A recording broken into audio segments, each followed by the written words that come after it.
There's a tornado watch in effect for a portion of West Texas. Brian Chadwick is with the county sheriff's office in Sweetwater. We're trying to get the word out to the community to brace themselves. We just hope this thing's not going to develop into a real funnel, but after Saragossa, we're not taking any chances. And the National Weather Service says the storm is moving northeast, and with the exception of some rain, it shouldn't affect the Dallas-Fort Worth area. That's news, sports, and weather. I'm Frank Castle for KGAB Talk Radio News. From the heart of the Lone Star State, it's time for Dallas's most popular talk show, Night Talk with Barry Champlain. Okay, so the reason I chose this film as an introduction to my new sharing film series is because it's kind of why I'm here, doing this thing called podcasting and content creating. Long story short, after I saw this movie, I was so passionate about being a radio announcer or talk radio host, it led me to a life of doing a pirate radio show. I was on a terrestrial radio morning show as a co-host, and now I'm here doing podcasting. Kind of all in the same bag and kind of what inspired me from this movie. So let's dig into talk radio. Talk radio was released in 1988 and was directed by Oliver Stone. It would be a bridge between Platoon and Wall Street, and then Born on the 4th of July, The Doors, and JFK. It was kind of a break from Stone's 80s and early 90s blockbuster hits, which is why I think it didn't find its audience it deserved, but we'll discuss that later. Talk radio was written by Eric Bogosian and Oliver Stone, but part of the story was based on Alan Berg, an American attorney / talk radio host who was known for his controversial and liberal views. The rest of the screenplay is mostly from the play of the same name written by Ted Savinar and Eric Bogosian. The film features Bogosian, who you might know from, say, Law & Order Criminal Intent, or that bad guy from Under Siege 2. He's also an iconic writer and monologuist. He plays the lead character in pretty much the entire focus of the movie, Barry Champlain, an on-the-edge talk radio host dripping with sarcasm and self-hate. Some of the other major players are John C. McGinley, who you may know from, I think, every Oliver Stone movie in the 80s and early 90s. He's this guy, and this guy, and this guy. Oh, yeah, and he's this guy in this. He is funny and convincing as Barry's engineer. Alec Baldwin also stars. You may know him from Team America.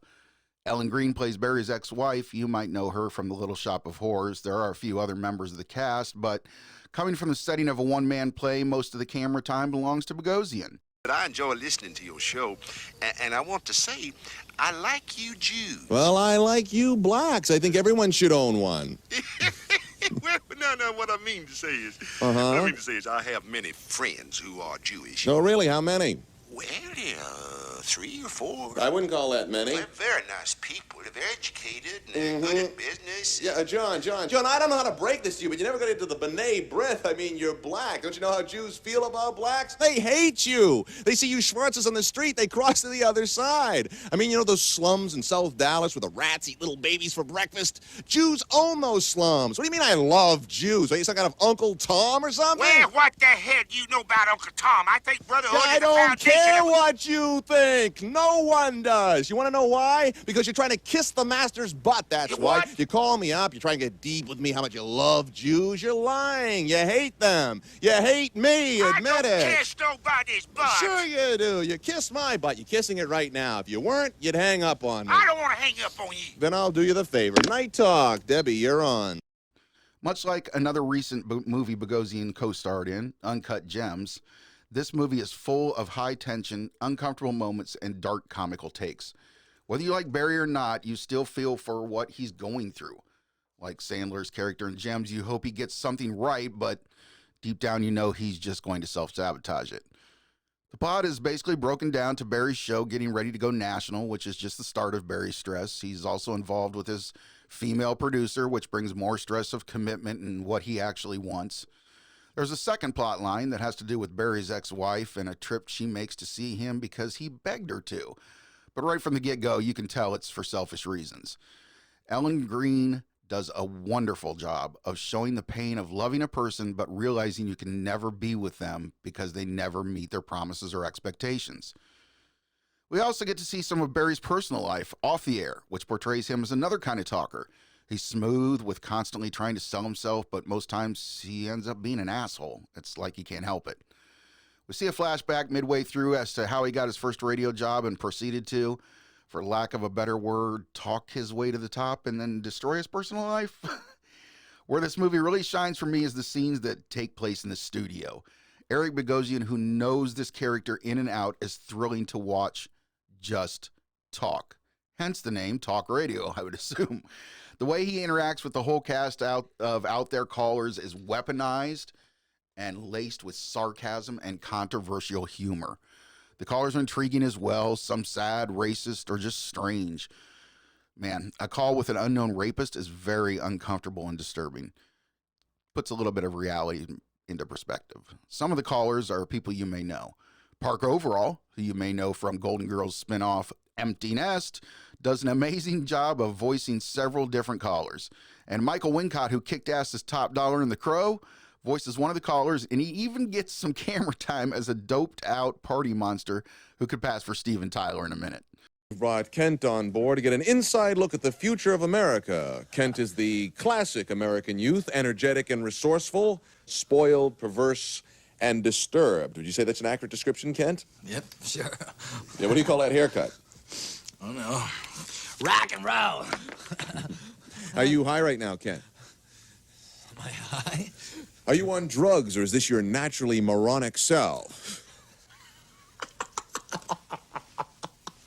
Watch the droolie getting it all over the console. I can't believe I'm here, man. Hey, does this thing really work? You're sitting in a radio station, Kent. You're sitting in front of a live mic. When you speak, thousands of people hear your voice. It penetrates their minds.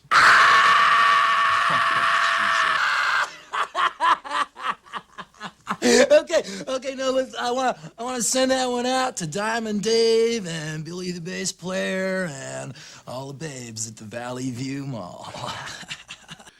But going national, fighting with his producer / lover, dealing with his ex-wife, and constant nagging by his boss about how important all this is, brings all the tension to the studio in the second half of the film. As things heat up on and off the air, Barry becomes unhinged and begins to lash out by self-sabotaging everything. Another great thing in this movie is the editing. It provides everything you need in the way of emotion for a movie that spends 75% of the time in a radio studio. I will save the ending for you to discover, but if you know the Alan Berg story, you're already aware of the tragic finale. If I could say one thing about the ending, though, it's the cinematography. During Barry's ending monologue, there's an incredible use of the camera to give you the feeling Barry has of no hope and everything just closing in. As Barry quotes his ex-wife Ellen near the end of the film, Barry Champlain is a nice place to visit, but I wouldn't want to live there, which is the perfect fit for this character. But I visit him at least once a year, and I still love the role and what Bogosian accomplished with it.